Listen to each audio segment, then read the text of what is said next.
Also, there are times when we're interviewing somebody because their views represent those of many other people, because they're a representative of the employees, for example, on behalf of the trade unions, or on behalf of a particular organisation, or for an association, or company, or charity.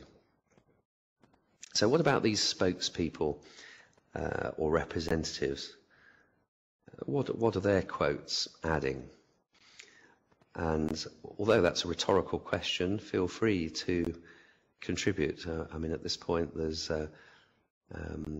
scope. It would be interesting to get your feedback as we go along. So, chip in your thoughts and views and any questions that you've got, because I'd be interested to see, how feasible it is to. We've got quite a few people in the room now. So without bombarding me with too much information, it would be fascinating to get your input as well. I mean, certainly one reason we speak to representatives is because they are in a position, as we've said, with like the official organisations, they're in a position to confirm and verify facts. And in some cases, they can give us a representative view which we can't obtain from somebody who's purely speaking as an individual. And that's quite important, given the fact that we're, as journalists, tend to be setting about the task of trying to establish, as far as possible, an objective view of what's actually gone on.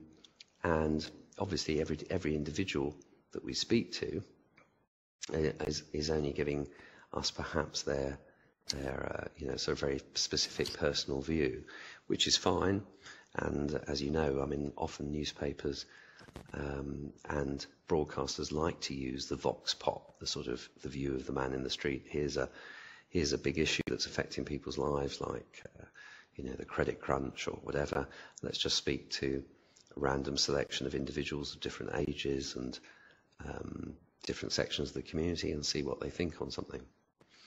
The difficulty comes when we're researching a story, perhaps where we want to, for example, perhaps find out a little bit more about the views of taxi drivers, say, to a particular government policy.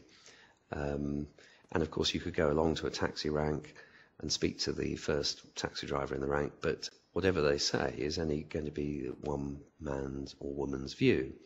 And similarly, if we walk down the rest of the rank, there might be a particular reason why the taxi drivers in that particular part of town share one opinion, which isn't necessarily representative of the hundreds or possibly thousands, in London's case, of taxi drivers across the rest of the city, which is why it might be more appropriate to speak to somebody from the Owner Drivers Association or the London Taxi Drivers Association to try and get a more representative view.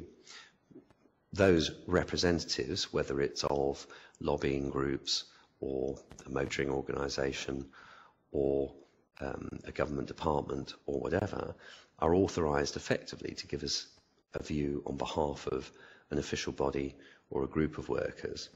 And as such, their quote helps to put things in a broader context than if we were simply interviewed a policeman at the scene or a worker on the picket line. Now, I hope that sort of makes sense. Jen's sort of saying, how do we find out who those reps are? And I think it's symptomatic of the nature of journalism that the journalists are not clearly sort of experts in any particular subject, but what they should be good at is in finding information, in sourcing information, in learning themselves sort of how to find out things. So sort of when Jen says, who the reps are, I think it's our job as journalists and as we're learning the nature of the business to find out who are the key contacts, who are the key players in different types of story scenarios. For example, it's I think true to say these days that many of the representative groups of the unions perhaps are less familiar to reporters than they perhaps were when I started out in journalism, when obviously industrial disputes were in Britain much more common. So, I mean, a reporter during the 70s and early 80s, as part of their day-to-day lives, was obviously perhaps caught up in covering numerous industrial disputes with different branches of society, with you know, whether it's the farmers or the students or factory workers and so on. We have had those disputes in recent years. We've seen examples, you know, in Britain within the past few years, the Fire Brigades Union, the Communication Workers Union at the moment, unhappy about the reorganisation in the Post Office. But of course the best way to get on top of those sorts of contacts are you know, to be learning them as you go, to be picking them up. You can't really sit down and just reel off dozens and dozens of names of different contacts. A couple of comments that you've made, Edwin, and an earlier comment there from Nicola, I think, making a very valid point that often these days it's difficult for journalists to escape from the office to carry out face-to-face interviews. I think that's always been an issue in newspaper offices. It's particularly an issue at the moment because of the tight staffing and the cutbacks that we're seeing in the current sort of financial crisis. So you're absolutely right, and I think particularly, I mean, it's always been a bugbear that if you're talking about a features interview where you're looking to get some colour and background detail as well, that's something where you really need to speak to the person face to face and not just interview them on the phone, although there are techniques for getting the most out of a telephone interview.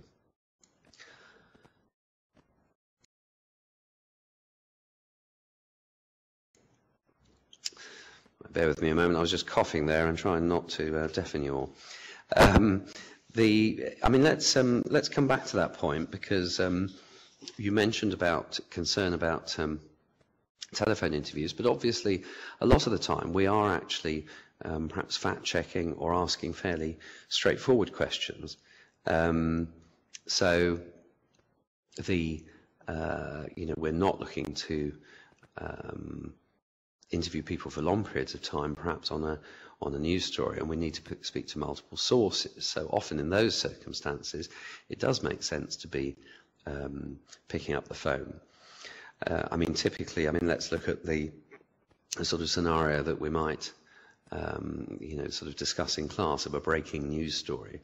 What's the incident response and what's the follow-up response? So, you know, breaking news, the phone rings, and somebody speaking on a mobile phone tells you that they've just seen a plane crashing on a nearby town. What do we need to know? So, I mean, obviously, in that kind of situation, it's back to the journalism, you know, the who, what, when, where. You know, where is he? What's he seen? What's happened? What time did it occur? What sort of plane is it?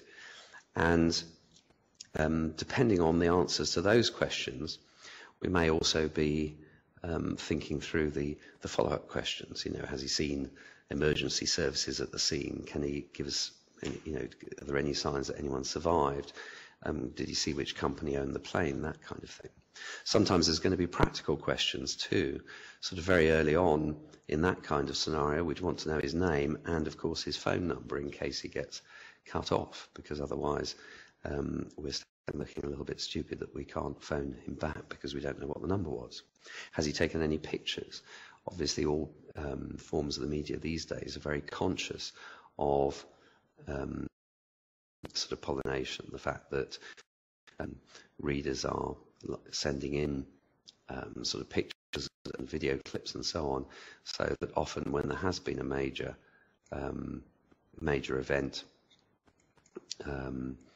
then you know, that they'll be sort of contacting us with their, and playing a part in that news story.